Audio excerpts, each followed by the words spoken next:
Oi pessoal, meu nome é Reniel, sejam todos bem-vindos ao A2.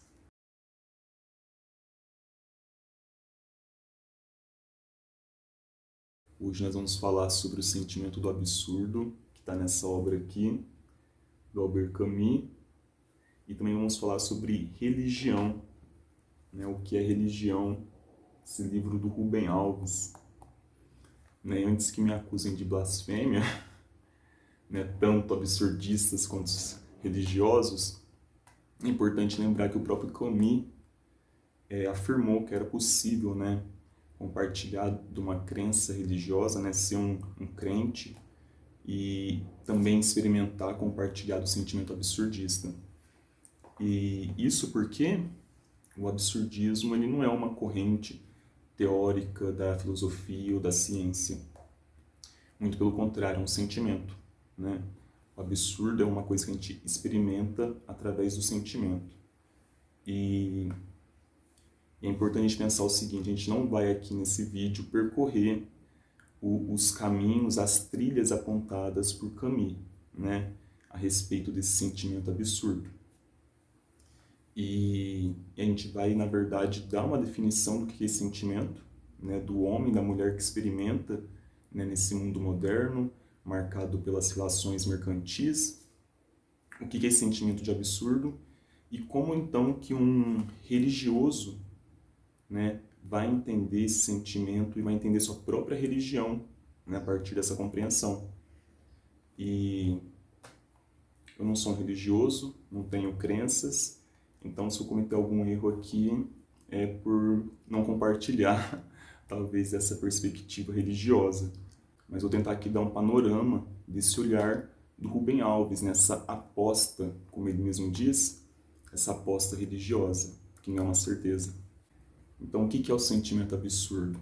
A gente tem que lembrar que aquele mundo medieval, né, marcado pela tradição de centenas de anos, pelas crenças e pelo aquele extrato cultural greco-cristão, que vai dar origem ao mundo moderno da Europa, aquele mundo tradicional sagrado da Idade Média, estava sendo corrompido pela ciência, principalmente, né? Pelas ideologias liberais, burguesas, e nesse mundo, né, cada vez mais marcado pela lógica matemática, pela lógica da ciência, da razão e do comércio, as coisas deixam de ter um valor em si, as pessoas deixam de ter um valor em si e passam a valer aquilo que elas produzem de lucro, né, de certa forma. Então, aquele mundo, né, tradicional, sagrado, mesmo que interpretado, né, de forma errônea, tinha uma unidade, né, tinha um sentido muito mais bem definido do que o mundo moderno vai apresentar, né, esse mundo marcado pela ciência. E esse homem, então, né, que acorda às 6 da manhã, pega 2 horas de locomoção para ir para o trabalho, segunda, terça, quarta, quinta, chega no trabalho, preenche papel, almoça, volta para o trabalho, preenche papel, volta para casa, 2 horas de locomoção. Esse mundo vai deixando de ter sentido e, vez por outra, esse homem vai experimentar a consciência da morte, né? Essa morte vai começar ali a espreitar, né, a sua vida, a redondeza, e quando a gente vê, a gente está com 30, 40 anos, não realizamos nossos sonhos, nossos planos, e o que faz sentido, né? O que realmente deveria ser valorizado na nossa vida. Então esse homem moderno, essa mulher moderna, vão se pegar aí num mundo cada vez mais destituído de sentido, né? De unidade. Né? Então essa falta de unidade é o que vai levar muitos homens e mulheres a cometerem um suicídio. Nessa falta de sentido, esse universo, né, que não se parece, não tem a face desse homem. E é por isso que religiões, até mesmo teorias científicas, vão ser criticadas pelo autor pelo motivo de colocar o valor da vida numa experiência que vai vir, né, somente no futuro, na esperança de uma vida futura, de uma utopia que a gente provavelmente não vai experimentar. Né? A gente vai preparar o terreno para essa vida, para essa realidade que virá, né? E isso acaba por alienar a gente da nossa própria existência, né? No momento presente.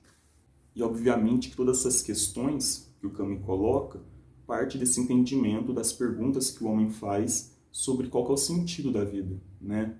O que criou esse universo, ou quem criou esse universo, qual que é o sentido da morte, o que vem após a morte.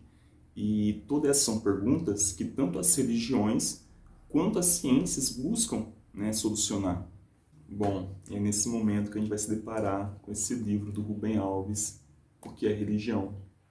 Um livro que eu já tinha lido antigamente, acabei relendo esse mês. E o Rubem Alves vai começar com a seguinte provocação nesse livro, que é o seguinte: o homem é o único ser que cria cultura, né, que produz cultura. Faz as perguntas que a gente estava fazendo, né? Qual que é o sentido da vida e qual que é o sentido do universo, o sentido da morte. Só o homem, né, tem essas questões. Os animais, né, que são na natureza selvagem, eles não são torturados, assim, de certa forma, pela questão do livre-arbítrio, pela neurose do livre-arbítrio. Né? Eles vivem sua existência a partir do fato, né? E eles fazem o que eles fazem. Eles sentem fome, eles comem, sentem sono, eles dormem. E o homem não. O homem precisou criar esse mundo, né? Esse mundo além do material, que é um mundo cultural, para conseguir sobreviver. Então é um mundo criado a partir de símbolos, de representações, de ideias, de sentimentos, de cheiros, que buscam o quê? Satisfazer o desejo desse homem. Né? O ser humano é o que ele é por desejar e por utilizar essa imaginação que a gente tem, né? Esse poder da imaginação que o homem tem, para satisfazer seus desejos. Né? A realidade, como ela se apresenta ao homem, ela não satisfaz, né? Ela sempre deixa um vazio, uma ausência. E é exatamente buscando suprir essa ausência que o homem cria cultura, né? Esse mundo imaginário. E a religião, né, talvez seja a forma mais sofisticada, né, de completar essa ausência. E, obviamente, completar a ausência dá sentido para a realidade. A religião é a forma mais antiga que a gente tem. E até o Rubem Alves vai falar que qual que é o papel, né, da religião, de certa forma? É transubstanciar, né, o universo, a natureza, com a face humana, com a marca humana. É a gente poder se identificar, ter uma unidade, né, com a realidade, com o universo. Essa é a função da religião. Mas é importante a gente entender também que esse mundo sagrado, ele é um mundo que só existe porque o ser humano existe, né? E também devido à capacidade do ser humano de nomear, né, de dar nome às coisas. Então, um par de anéis, eles, a partir do momento que o homem toca ele, né, e abençoa, aqueles anéis vão simbolizar a união material e espiritual, né, de dois indivíduos. Então, olha só, a marca do sagrado ela não existe sem a presença do homem. Se o homem não existisse na realidade, provavelmente não teríamos templos sagrados, objetos e marcas desse sagrado, porque o animal ele não cultiva essa perspectiva, essa ideia de um Deus, por exemplo. E mesmo que cultive, né, o Deus do leão provavelmente é um leão, não imagem do homem. Obviamente também que a gente vai ter que entender, o Rubem Alves traz isso, né, que o mundo, né, como ele existe, a sociedade como ela existe, né, a sociedade dos homens, ela é dividida entre aqueles que dominam e aqueles que são dominados, né, obviamente que não é uma relação tão simplória assim, mas a gente pode dividir, né, entre esses termos, e que esses símbolos, né, esses símbolos religiosos, eles podem ser utilizados tanto para alienação das classes dominadas, né? Então essas classes dominadas aceitarem a condição de dominadas por ser o que Deus quis, né? Deus quis assim. Então uma forma desses símbolos confirmarem, né? Legitimarem a opressão, mas ao mesmo tempo, né, esses símbolos também podem ser usados para a libertação dos sujeitos. Tudo vai depender, né, de quem manipula os símbolos. A gente pode lembrar, por exemplo, Martin Luther King era um protestante e foi fundamental na luta pelos direitos civis nos Estados Unidos. E também temos um vídeo falando sobre o livro da Lourdinha, né, uma missionária que trabalhou no interior, no sertão do Brasil, também levando consciência e luta pela terra. Então, os símbolos podem manipular? Os símbolos podem alienar? Podem, né, mas tudo vai depender de quem os manipula, primeiramente. É perigoso, né, a gente falar da religião somente como alienação, né, porque até as classes dominantes têm religião. Né, e nesse mundo frio, nesse mundo marcado pela lógica do lucro, pela lógica do mercado, onde as coisas fazem cada vez menos sentido, quando a capacidade técnica não funciona, quando a ciência não consegue responder às questões que nós levantamos, quando a vida está em jogo e a medicina não é capaz de corresponder, para quem que a gente levanta, né, as mãos? Para quem que a gente olha? Para quem que a gente pede? É exatamente uma força sobrenatural, né? Então, assim, aquela ideia do Comte de que a sociedade evoluiria para um estado positivo e de que o ser humano ele deixaria de acreditar nessas fantasias, nesse delírio da religião, não sei se é bem por aí, né? Essa é uma ideia demasiadamente cientificista. E até mesmo George Orwell, lá em 1984, vai mostrar como que a religião pode ter as suas vestes, né, seus incensos trocados por uma questão ideológica, política. Né? Marx afirma que uma religião sem a transcendência é política, é uma política, de certa forma. Então, compreender, né, esses segredos, né, que os homens guardam em seu peito e que são revelados somente para a religião, para Deus, compreender essa ideia de religião de Deus que os homens fazem, é compreender o próprio homem, é compreender a própria sociedade. É isso que o Rubem Alves vai trazer aqui de certa forma, né? A importância de não tratar a religião como um simples delírio, como um simples discurso destituído de um sentido. Muito pelo contrário, né? Ele vai falar que a religião é o sonho daqueles que estão acordados, né? Enquanto que o sonho é a religião dos que dormem. Então, olha só a importância, né, dessa religião para a constituição desses indivíduos, desses sujeitos.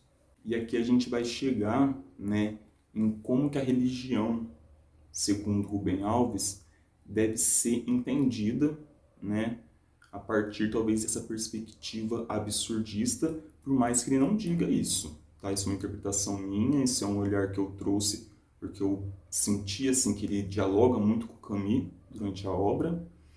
E qual que então deve ser os limites da religião para o Rubem Alves? Ele começa fazendo o seguinte questionamento: o que é o sentido da vida? Né? Como Camus também pergunta qual que é o sentido da vida, e a ausência desse sentido pode levar à morte, assim como também um bom motivo pode levar à morte. O que é o sentido da vida, afinal de contas, que a gente tanto busca? Para o Rubem Alves, é uma experimentação, é um sentimento que nos toma de súbito. Não é algo construído, planejado. É algo que nos eleva e que nos faz sentir em unidade com a nossa realidade. É como se fosse um retorno a um útero materno cósmico, né? Uma perspectiva um pouco psicanalítica ele vai trazer, mas que é o quê? É estar em unidade com o universo. E essa unidade que esse homem experimenta com o universo é uma experimentação subjetiva e interior. Então, o limite da religião seria aí, nessa experimentação, né, nesse sentimento, que não tem leis que proíbam a gente de ter sentimentos. O problema da religião passa a ser quando ela quer impor, né, essa experimentação subjetiva como uma lei universal para todas as pessoas. Né? E como a gente lembra, as religiões das classes dominantes elas vão ter essa perspectiva de verdade, enquanto outras religiões, né, outras formas de pensar essa unidade vão ser tratadas como delírio, como mentira. Então, o limite da religião seria tratar isso como algo individual e não querer impor, né, para todos como algo universal. Mas aí tem um problema fundamental, né, que é a questão das injustiças, né? Como justificar a injustiça, a morte de crianças, as guerras? Como que se justifica isso? Rubem Alves fala que a gente não justifica pela religião, né? Como, por exemplo, o espiritismo muitas vezes quer pôr que a pessoa tem que vir para essa vida para pagar algo que ela passou em outra encarnação. Não, a religião tem que ser uma ferramenta para conscientizar as pessoas, para conscientizar sobre as injustiças e conscientizar principalmente o indivíduo sobre a sua morte. Dessa forma, o homem vai estar livre, né, para poder viver, vai poder experimentar a vida presente. Então, a religião para o Rubem Alves é uma aposta, né, uma aposta na incerteza e na esperança. Não na esperança de uma vida futura, mas na esperança que esse universo que a gente vive não seja frio e calculista como a ciência pretende. O Rubem Alves até comenta que a análise científica mais completa, né, mesmo a análise científica mais completa, ela não vai dar sentido para a realidade, né? Muito pelo contrário. A ciência ela vai racionalizar as coisas e vai destituir de um sentido geral. Então a religião, né, essa ferramenta que vai o quê? Que vai dar ao universo uma face humana, né? E o entendimento de que esse universo sofre com a gente essas injustiças, né? E não que ele é indiferente. Rubem Alves até comenta que o religioso deve ser um trapezista, que se joga, né, nessa incerteza e nesse mundo da esperança, porque não há certeza sobre a existência de Deus, não há certeza sobre a vida após a morte, não há certeza sobre nada, mas há esperança de que esse universo vibre na mesma frequência que nós, né? E lamente as injustiças, assim como nós. Enfim, é um pouquinho disso que eu quis trazer, né? Igual eu comentei, o Rubem Alves não se assume como absurdista em nenhum momento, pelo menos não nesse livro, mas eu senti talvez que fazia um pouco de sentido com essa passagem, né, do mito de Sísifo, onde o Camus afirma, né, que pode existir, por exemplo, um cristão que é absurdista. Isso me pegou na época que eu li. Fiquei muito assim, como assim, né? Como que pode existir essa contradição? E quando eu li esse livro, isso me marcou, né? Eu fiquei pensando a respeito que talvez pudesse ser essa ideia, né, de que a religião não pode ser tratada como certeza. Não é essa a ideia da religião, né? Qualquer ideia que se trate como certeza já está errado. E, enfim, esse é um pouquinho da ideia que eu quis trazer hoje. E comenta aqui, deixa aqui nos comentários o que você achou, se você já leu algum desses livros, o que você pensa desses autores, se você já leu alguma coisa deles também. E a gente se vê semana que vem com outro vídeo no canal, tá bom? Aproveita para se inscrever aqui, ativar as notificações também, tá? Grande abraço, até mais!